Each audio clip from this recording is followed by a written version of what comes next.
Eso es así. Continuamos con esta entrevista con el senador de la República del Partido de la Liberación Dominicana, Tommy Galán Grullón. Él preside la Comisión de Hacienda de la Cámara Alta. Un tema ya un poco para salir ya de este tema. El asunto parece que lo de Punta Catalina, desde que se anunció y se concibió como una obra cumbre, se podría decir, del Estado Dominicano en la gestión del presidente Medina, parece que ha creado mucha roncha. Y siempre desde el principio se ha planteado como un objetivo de una lucha de intereses y sectores de pretender sabotear y boicotear el desarrollo y la puesta en funcionamiento de Punta Catalina. Algo que el gobierno también ha planteado con mucha determinación en su interés, que es el interés público, sobre todo en el tema de lo que ha sido el problema energético nacional y cómo impacta negativamente frente a las finanzas, ocupando grandes e importantes recursos, como el presidente lo planteó en su rendición de cuentas.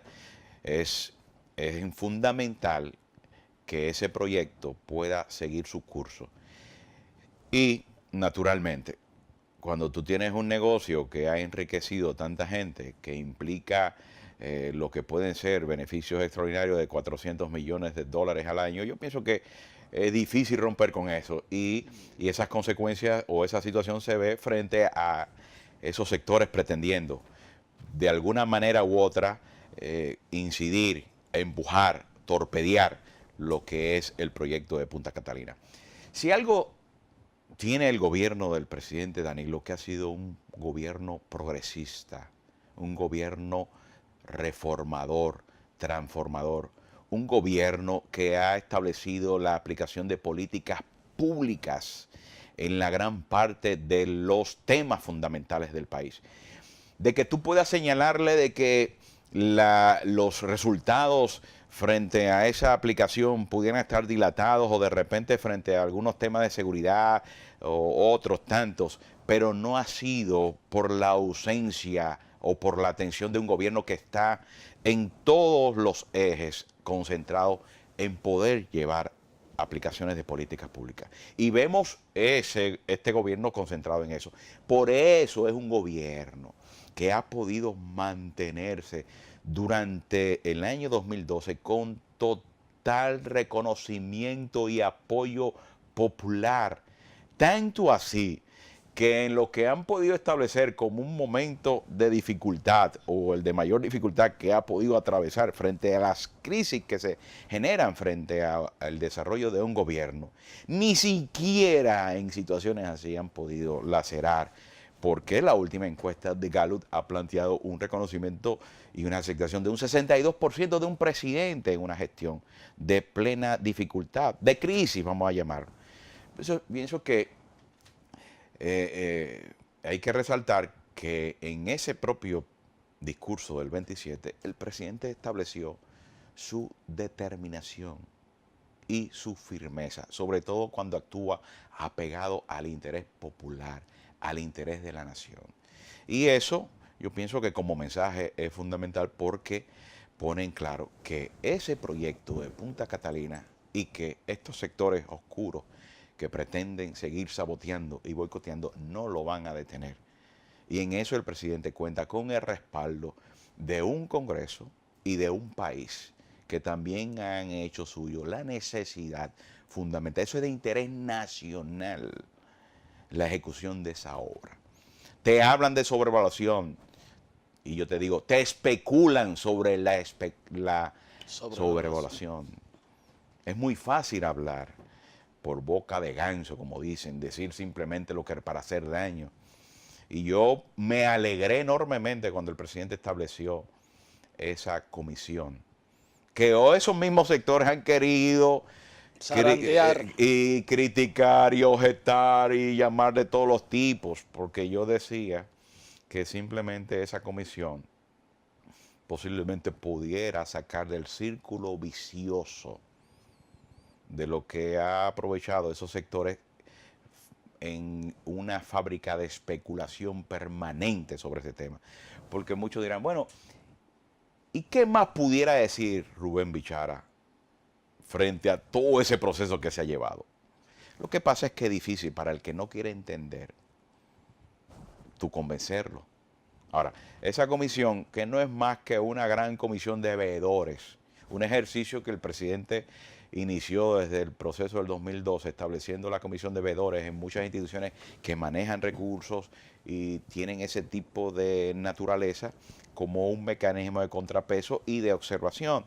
Y yo pienso que ha tenido impacto importante. Entonces, ¿por qué restarle mérito a ese ejercicio que es lo que va a contribuir a la transparencia? Porque hay sectores que no les interesa tampoco que las cosas se esclarezcan, porque han vivido esa especulación. Entonces yo pienso que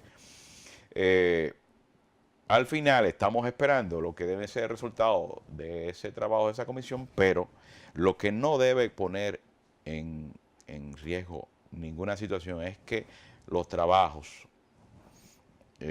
tal y como se ha establecido en su cronograma, que va a permitir que esta planta pueda entrar en operación en el año 2018, tengan mayores dilaciones. ¿Cómo no? Usted hablaba de muchas ejecutorias que el gobierno ha hecho en temas prioritarios, pero hablamos de todas esas inversiones y el tema siempre de los ingresos del Estado, que es otro tema también, siguen siendo muy exiguo para hacerle frente a constantes demandas de la población y a un sinnúmero de cuestiones que la realidad, a veces uno dice, quizás también hay mucho empeño, y yo he sostenido esa hipótesis de un poco malear con el tema de la corrupción para quitarle autoridad moral al Estado sobre la necesidad de que debe haber más ingresos. O sea, no te puedo dar más ingresos porque tú lo que te lo vayas a robar, te lo vayas a... Entonces, se mantiene todo este círculo así, pero mientras tanto hay realidades de que un Estado con unos ingresos inferiores al 14% como presión tributaria es muy difícil también. Por eso es bueno recordar esta expresión del expresidente Mojica cuando visitó el país, que decía que él no sabe de qué manera el presidente Danilo puede hacer tanto con tan poco. Y puede hacer tanto porque es un presidente que eficientiza los pocos y escasos recursos en una conducta apropiada frente a sacar el mayor provecho de esas inversiones que se están haciendo. Y eso lo sentimos nosotros, porque indudablemente eso ha impactado a nivel nacional. Y para ver eso, simplemente yo te digo, tomas un vehículo y vete a caminar en cualquier región del país y te darás cuenta de cómo esas inversiones de capital han impactado las regiones. Mira, yo te voy a decir algo. Yo comparto hasta cierto punto las expresiones del ministro de Hacienda cuando el mes pasado planteaba de que el gobierno ha apostado mucho más a eficientizar la administración tributaria que a una reforma fiscal. Y yo pienso que eso es real. Creo que no hacemos nada estableciendo nuevas figuras impositivas, aumentando tasas, cuando aquí hay niveles de evasión y de elusión enormes. Cuando aquí hay legislación tributaria que no está siendo aplicada ni administrada eficientemente. Entonces, se está apostando a eso. No, y cuando del propio presupuesto, cuando de lo propio, tú tienes que tener un gasto fiscal sobre encima de los 200.000, 225.000 millones. Sobre el gasto tributario. Ahora, gasto tributario, lo que sí yo pienso es lo siguiente. El pacto fiscal está contenido en la propia ley la Estrategia Nacional de Desarrollo. Por lo tanto, es un tema que el gobierno, frente al reclamo de muchos sectores que han coincidido en eso, no debería ser el que fomente no sacar el tema de discusión. pienso que es un tema. Y yo pienso que frente a ese pacto no debe distraerse los esfuerzos para crear las condiciones para poder lograrlo. Claro, tenemos pendiente el pacto eléctrico. Es indudable que mientras no superemos eso, no podemos, porque el pacto eléctrico de por sí va a generar un impacto favorable frente a las finanzas públicas porque va a liberar importantes recursos que posiblemente podrán establecer una reestructuración. Ahora bien, seguimos teniendo una presión tributaria baja. Yo apuesto a la administración tributaria, pero yo pienso que no podemos descartar lo otro, porque si yo digo y llamo a una reforma fiscal el establecimiento de nuevas figuras impositivas o aumentos de tasa, yo te diría, yo comparto a plenitud la posición del ministro de Hacienda, pero una reforma fiscal no se puede limitar simplemente a aumentos de tasas o nuevas figuras. Hay que verlo de manera integral. Por lo tanto, es necesario y es impostergable que aquí en República Dominicana el tema en agenda del pacto fiscal sea colocado en el tiempo pertinente y el espacio que permita una discusión de ese tipo, porque es innegable que la discusión no es sencilla. Porque a veces tú oyes algunos sectores que son los mismos, como un estribillo, que te plantean y te reclaman la reforma fiscal, pero son los primeros que, frente a esa realidad, empiezan... Si no me toca... Exactamente. Entonces, si es una reforma, si es un pacto, entendamos que eso hay que verlo de manera integral y extensa, que posiblemente todos los sectores tendrán que entender que pasarán por la lupa de la observación. Con el tema de los gastos tributarios, tú haces una observación, yo pienso que sí. Ahora, yo también no te voy a decir, mira, ahí hay cosas que hay que preservar, ahí hay aspectos no es tumbable, que frente a nuestra economía siguen siendo importantes y de un impacto positivo. Por eso yo apuesto a que aquí podamos tener una buena unidad de observación, de análisis que permita ir midiendo la condición de cualquier legislación en términos de incentivos y de exenciones fiscales para establecer si es positiva o es negativa para el país. Porque si hay exenciones que ya no tienen razón de ser, que se convierten en una situación lesiva al Estado, que son negativas, yo pienso que tampoco hay ninguna razón de mantener legislación de este tipo en la República Dominicana. Y eso yo también te digo lo siguiente, yo pienso y soy de opinión que aquí ninguna legislación que vaya para incentivar un sector no puede tener una fecha indeterminada, claro, de carácter permanente, porque ¿para qué son las leyes de incentivos? Bueno, para ayudarte a arrancar hasta que tú estés ganando plata. Desarrollar y llegar a un nivel que permita ya por sí solo ir avanzando. Porque no solamente se trata de la generación de empleo, ese es un alto e importante componente.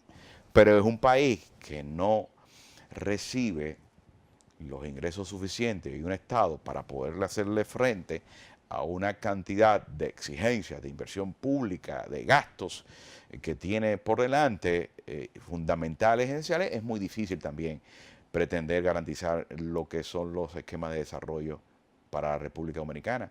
Y la verdad que aquí se requieren grandes e importantes recursos. No se concibe que aquí, por ejemplo, aparezca en un periódico nacional una publicación con el tema del mantenimiento del metro, que ha representado tantos millones de dólares, que es una solución efectiva e importante. Yo soy de lo que digo, que aquí todos los periodos de gobierno deberían establecer la construcción de una línea que nos permite en 10, en 15 años tener estructurado toda una zona metropolitana, porque es un servicio digno, en la que tú vas a lograr importantes impactos en beneficio a poder eliminar el congestionamiento y brindarle a la ciudadanía lo que quiere. La gente, cuando ve retribución en función de lo que paga de impuestos, la gente no, Claro. no se queja. La gente se queja cuando solamente le pagan o lo establecen impuestos y no ve retribución. ¿Por qué cuando aquí se aumentaron los peajes eso no generó una mayor Por controversia? la calidad de las Porque carreteras. aquí la gente percibe, siente lo que es una retribución frente a un pago de una tasa a los peajes que fue incrementada y la gente lo asumió. Por lo tanto, esa es la dirección. Por lo tanto, yo pienso, mantenimiento, que yo decía, con el tema de pintura, manubrios o situaciones que uno ve, eso no debe pasar. Ahora, yo tampoco te voy a decir que es un problema de ausencia de recursos. Eso no es verdad. Yo creo que es un problema de gestión. Eso es. Para lo que Gerencia. es un problema de gestión Eso es. y de atención, más Eso que es de así, recursos. eso es así. Entonces, yo pienso que, claro, repito, yo pienso que el gobierno no debe sacar ese tema de la agenda.